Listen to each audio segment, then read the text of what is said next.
From your local source, WCJB TV 20, this is TV 20 News Weekend Report. Good evening. Heavy rains in Dixie County are forcing some residents out of their homes and businesses to close their doors. Dixie County Emergency Management Chief Scott Garner says at this time 40 homes have been flooded.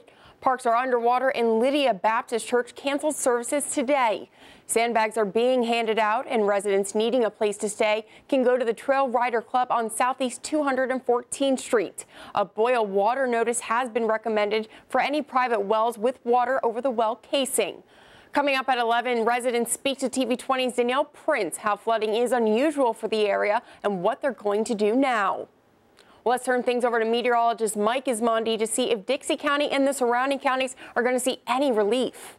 Yeah, it looks like more rain even falling out there right now. And the bad news on top of that, we're expecting more rain for the start of your work week. Monday, the rain chances are still pretty high. Earlier on, we did make it into the mid-80s temperature-wise, but the story today has certainly been the rain. You can see it really moving in. You can kind of see this swirl. There's a low pressure just off the coast, and that's helping make this a problem. Look at the moderate rainfall still falling in that exact spot. You see between Dixie and Levy County, that's the spot that we've really been concerned about. And yeah, you guessed it, that's where the flood warning is. Right now, the one in Levy County until 11:15, then you go up to Dixie County a little bit earlier as far as when that should be canceled. But we'll keep a close eye on that as rain continues to fall, and that's exactly where it is even at this hour. Let's zoom into that spot, and the spots that don't need the rain seem to be seeing more rain falling even right now. And you saw the flooding from that video. Even a little bit more light rain on top of what they've already seen could continue to make the problem much, much worse. And it looks like this low is going to continue kind of sitting and spinning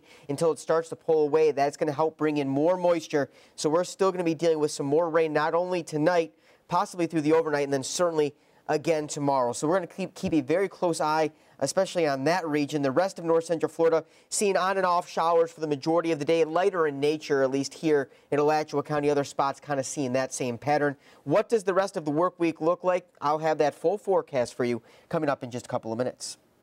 Thanks, Mike. Well, the University of Florida Police Department is investigating a sexual battery reported early this morning of a University of Florida student.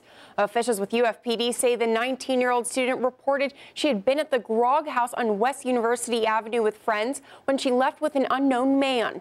The woman reported she remembers leaving in a car and then later was in a bed. She told police the man drove her back to her dorm where she was found outside by other students. Officers say they do not yet know if the crime happened on the UF campus, but detectives are asking anyone with information to contact them.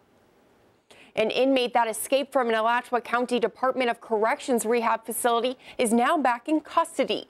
The Marion County Sheriff's Office received a tip escaped inmate Alvin Richardson was walking near Baseline Road in Marion County. Richardson had been serving a 15-month sentence for a robbery charge at the Bridges of Santa Fe when he walked away from the facility at the beginning of last month. Richardson was found today walking near the 400th block of Banyan Road and taken into custody without incident. He is now being held in the Marion County Jail on a felony escape charge with no bond. A man is dead after a single car crash in Alachua County. 31-year-old Ricky Culpepper Jr. of Stark was driving northbound on County Road 231 just north of Northwest 177th Avenue when his car drifted onto the side of the road. Officials with the Florida Highway Patrol say Culpepper's car hit a ditch, rolled multiple times, and came to a stop on its roof. Culpepper was pronounced dead on the scene. While there's no crying in baseball, some players are left disappointed after games were delayed and canceled during the Babe Ruth World Series. Heavy downpours left teams at the Hal Brady Complex playing only 2 innings on Saturday. Canceled games mean some teams are left playing only up to 4 games a day. Had to come out, at 8 a.m. this morning to finish a game that was, canceled yesterday, and to have to get the kids up at 6:30 in the morning and to be out here by 7, when you don't have to play until later on in the day, it does adversely affect you. One coach says 2 hours of rain can delay games by 6 hours. However, the game must go on. No matter how much rain falls between now and the end of the series, the final game will be played on August 5th. The idea of turning around and opting to back up a day and just tell everybody to stay, it's not something that we know that all 61 teams competing would be able to do. As for the parents of these young ones, they say they're sticking around, rain or shine. Florida health officials are hosting an online summer camp for kids promoting exercise, good eating habits, and other healthy behaviors. The Florida Department of Health's free virtual summer camp started August 1st through 7th and on Facebook's department's Facebook and Twitter accounts. Geared toward elementary to middle school aged children, kids will learn how to choose activities, keeping them in shape, choosing healthy and delicious meals, exploring the great outdoors, and planning for emergencies. Campers can use the hashtag FLHealthCamp to search for posts on Facebook and Twitter. Gainesville residents are taking the challenge to see what it's like to be in a wheelchair for a day. TV 20's Alexandra Rivera tells us how one organization is encouraging others to put themselves in someone else's wheels. The project is called Wheelchaired for a Day, where different people from around Gainesville have the opportunity to experience living their everyday lives in a wheelchair for 24 hours. And you hit a bump, and especially going on an incline, you have to be careful, or else the chair feels like it's going to pop back. Dan Vasquez is a personal injury lawyer who has some clients that need a wheelchair to get around. It was through working with his clients he heard about the first ever Wheelchaired for a Day. The project was started by Ralph Chalkowski, president and director of the Florida Disability Access and Awareness Foundation.